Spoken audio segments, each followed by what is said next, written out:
Hey everyone, welcome to a new Monday morning beach walk here in Mamaia Nord.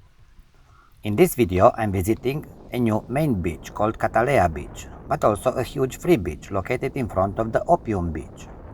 There is a nice contrast between the more organized beach area and the wide open stretch of sand, with tourists slowly arriving and settling in for the day.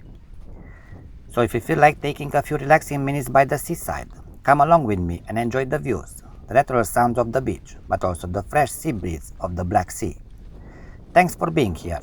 Cheers!